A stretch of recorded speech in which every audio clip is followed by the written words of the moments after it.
Hi guys, thank you so much for joining us today. आज हम बात करेंगे Sula Vineyards Limited की मैनेजमेंट टीम के साथ.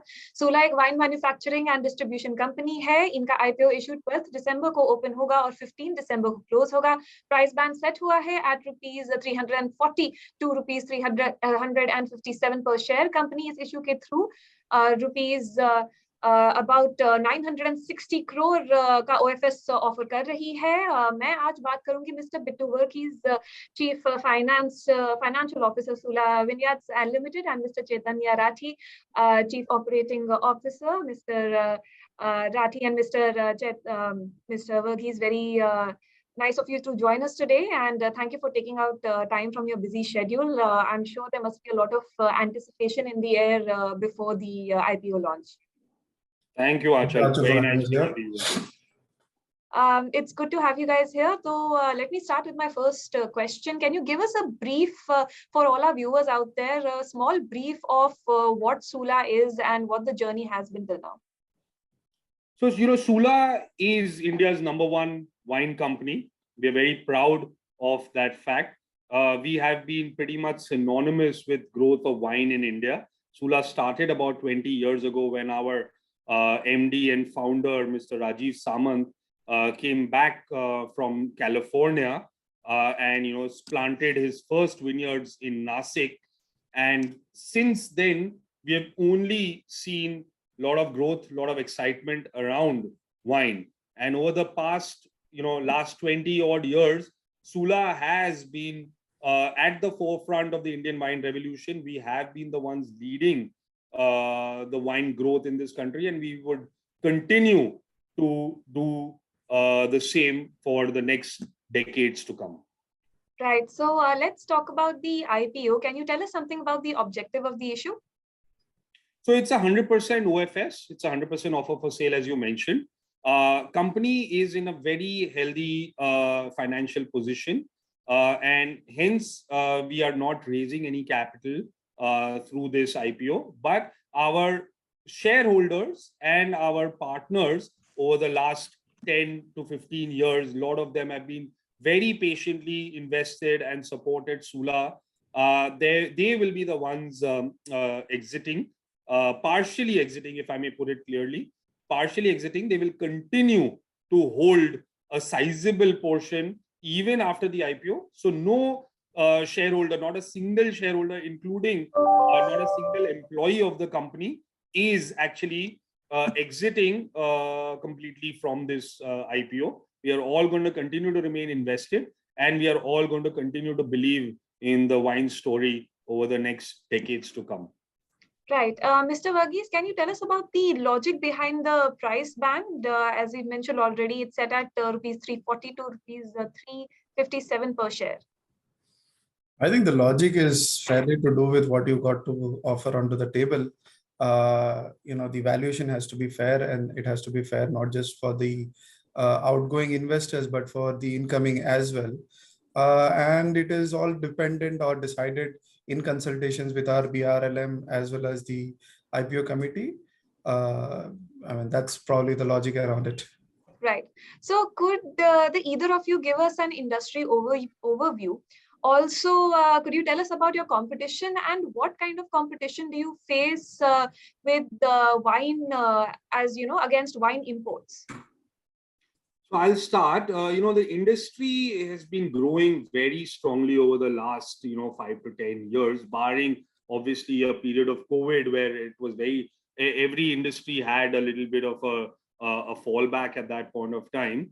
But wine has been growing every single year prior to that.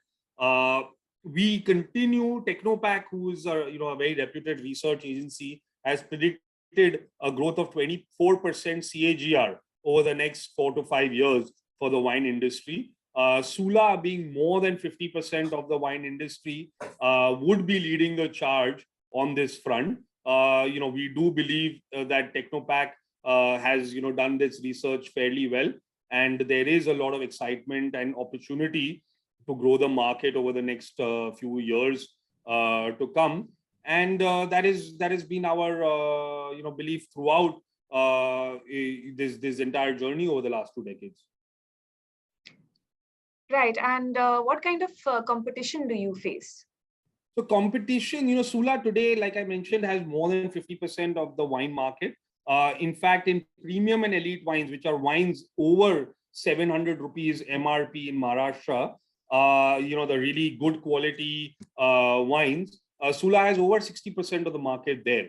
So we are dominant. We are also very dominant in retail, where the consumer has a choice in the wine that he or she wants to buy. We are very dominant out there. Our competitors are far smaller than us in size, but they have also been growing strongly. And we do wish them and hope for the best for them as well, because it's always nice to have good competition, healthy competition in the industry. When it comes to imports, most imports would start at over 1,500 rupees MRP, whereas 90% plus of Sula's sales that happen are below 1,500 rupees MRP. So while imports are in the market, they are not posing any, not a very big challenge per se to us, but we continue to improve on our quality, on our wine quality every single year. We have been winning awards, international awards every single year over the last decade. And we're very proud that every year our quality only improves, and hence we are getting ready to take the fight to the imports as well. But the Indian domestic market is the one that is going to continue to grow really strongly, and that's the market that we will continue to dominate. Also to add, we have certain international award-winning brands with us. Be it the Golden Award or the Silver Awards, we've been bagging good awards, which speaks a lot in terms of the quality of wine that we have to offer. See, overall, within my portfolio also, if I look at H1 FY23, the imported brands contribute to around 5% of the business. So the focus is clearly on selling our own brands, our own brands, which today can compete with a lot of other brands. And as a market leader, the important task ahead of us is to take the overall market up. So the overall growth of the market is what we should be focusing on. Right. So let's talk about wine tourism. Sula was the pioneer when it came to something like this. Are there any expansion plans over there in the future? Wine tourism has been a really strong pillar of our growth and success. That is one place where I touch 3.5 lakh visitors every single year. We like to believe that is probably one of the most visited vineyards in the world today, right? And most of these people would not be very, a lot of them would not be wine lovers, but once they come and visit us, they do tend to become our brand ambassadors, in their own right.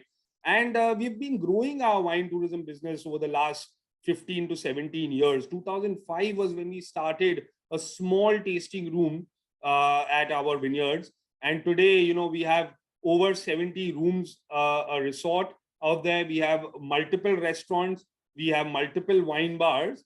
And we have 3.5 lakh people visiting us, with over 1.2 lakh wine tastings that we will be doing from our campus this year. I'm going to ask a very obvious question now. I'm sure you must be getting this quite often. When is Sula Fest coming back? So, unfortunately, we've had to shut Sula Fest over the last couple of years because of the pandemic. But, fingers crossed, we are also very excited. Sula Fest, we'll take a decision as a company once we believe that, COVID has subsided and people are very comfortable going back to events and parties at a large scale. Sula Fest, we will take a decision then. Right. Since we did speak about imports, can I also ask if Sula has any export plans, or is that something which is already in the works? So in fact, not many people know this, but Sula is also a fairly strong wine importer.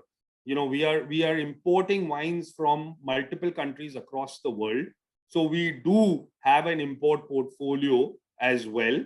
So when we go to a hotel or a restaurant or even a retail shop, we go with a wider portfolio than only Sula. We also do have imports.